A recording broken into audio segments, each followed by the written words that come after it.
All right, Nick, let's talk about the Texas A&M Aggies. A much-needed big-time win this weekend over a lesser opponent. I think it really got the ball rolling in the right direction for the Aggies. And as such, it seems like recruiting has again started rolling in the right direction for the Aggies as well, as they've got a huge flip in the commitment department. I'm Andrew, and this is Saturday Morning Inspection.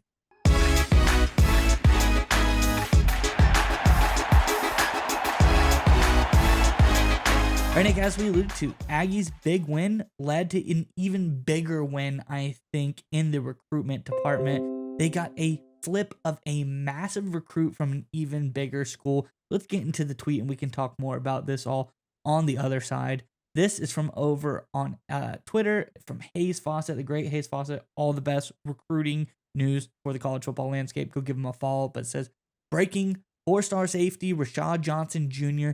has flipped his commitment from Georgia to Texas A&M. He tells me for add-on through recruits. It says the 6'2", 190-pound safety from Bushnell, Florida, has committed to the Bulldogs since July. It says, I'm home. Let's get it. Nick, I think this is huge for Texas A&M, especially since Georgia hasn't necessarily been doing bad. They've been playing really well. They've looked like the same team. So for Texas A&M to flip a guy like this or commit that as big as this from Georgia, I think this bodes really, really well for them. I'm curious what your thoughts are on this one. But before we get to you, Nick, Aggies fans, in the comment section below, week 1, a little bit tough.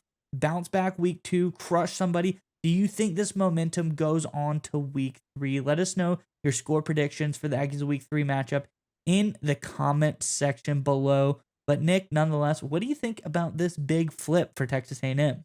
Yeah, this is an absolutely incredible move by Coach Mike Elko and the whole Texas A&M Aggies program. Consider the timing and context of this, right? A&M gets Notre Dame at home. They end up losing that game. It was kind of an ugly performance defensive battle, right? They lose the game to Notre Dame. Meanwhile, that same weekend, Georgia absolutely, totally, unequivocally, undeniably humiliates Clemson in a neutral site matchup. So at this point, you've got Georgia, already the #1 team in the country, preeminent favorite to win the national title. You got Texas A&M trending in the right direction, their new head coach, Mike Elko, but it is still a rebuild, right? We still know it's going to take a little bit of time to get everything Elko wants heading in the direction that he thinks it needs to be in. And yet, considering that context, right, A&M loses tough game at home.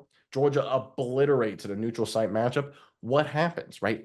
A&M actually flips a recruit from Georgia. I don't know if I've ever seen this before, where a recruit committed to the #1 school in the country, team that's won 2 national titles in recent memory, right, commits or flips his commitment to a school that just lost its week 1 game, while the team that they were committed to won their week 1 game in decisive fashion. You only get this done with a quality recruiting department. You only get this done with great assistant coaches. You only get this done with Mike Elko putting in that extra time to making sure they're building a great, talented team for the future. And that's sort of the challenging dichotomy of being a head coach and a coaching staff in college football. You got to win the games on Saturday. We all understand that. But you always, all the time, always be recruiting. You have to always be focused on the future. And this is just an incredible effort by Elko. Because look, we know Georgia, they're always recruiting, right? This is not like a situation where Georgia, Kirby Smart, they just like let it slip, right? The Bulldogs, they're one of the best programs in terms of recruiting. They've proven it year in and year out over the past half decade or so.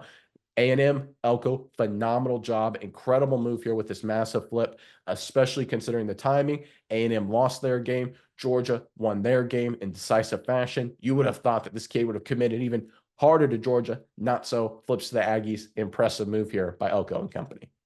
Yeah, Nick, and I think this bodes well for Texas A&M because I think they keep this this commitment train going further down the stretch. I think, like you said, it was kind of a tough game against Notre Dame. It was ugly football. Notre Dame, notoriously tough. They play everyone close. I think this is a team that does a lot of good things on some things, but also at the same time, they do a lot of bad things. So tough loss there. They come back, bounce back, blow out McNeese State in the way that they need to. But I think going down the stretch, their schedule will keep getting better for them. I think Florida isn't as tough as we think that they were going to be. I think they should be able to beat a team like Florida. Obviously, should be able to beat Bowling Green. They should be able to beat Arkansas. Missouri is your first big tester down the stretch. And really, it's more the same. LSU, maybe not as, put together as we thought they were at times. We've seen them, crumble a little bit over the last 2 games. Then finally your big game at the end of the season, Texas. That'll definitely be a tough one. That will be the true tester of this team to see how good they actually are if they can keep up with Texas. But I think we see them go down the stretch. We see them keep winning, and this 2025 class could turn into something special because it's that old saying, if you can't deal with me at my worst, you don't deserve me at my best.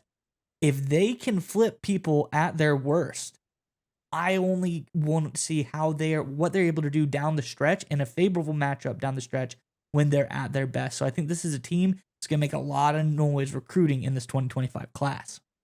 And just one final note to end on. One of the things I always look for when we evaluate National Football League competition, sometimes when we look at our NFL channel, is sometimes you look at the quality of a team in terms of where they could be heading when you see how teams play after they've played that team, right? If a team really struggles, even if they beat the team, then you're like, okay, that team that even though they lost the game, their style of play, they're so smart, they're so physical, they're so tough, whatever characteristics they have, completely threw off their opponent, completely exhausted their opponent.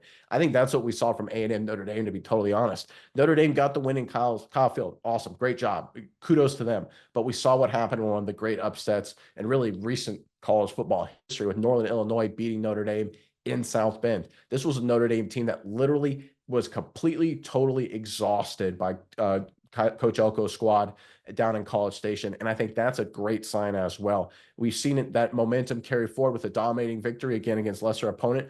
I think the momentum is seriously building in College Station right now. The energy is there. That's why recruits are flipping, wanting to go play for Elko. That's why teams that like Notre Dame, after they play the Aggies, suddenly look a lot worse. This is sort of an early indicator that some real juice is building up, and I'm excited to see how the rest of the season plays out.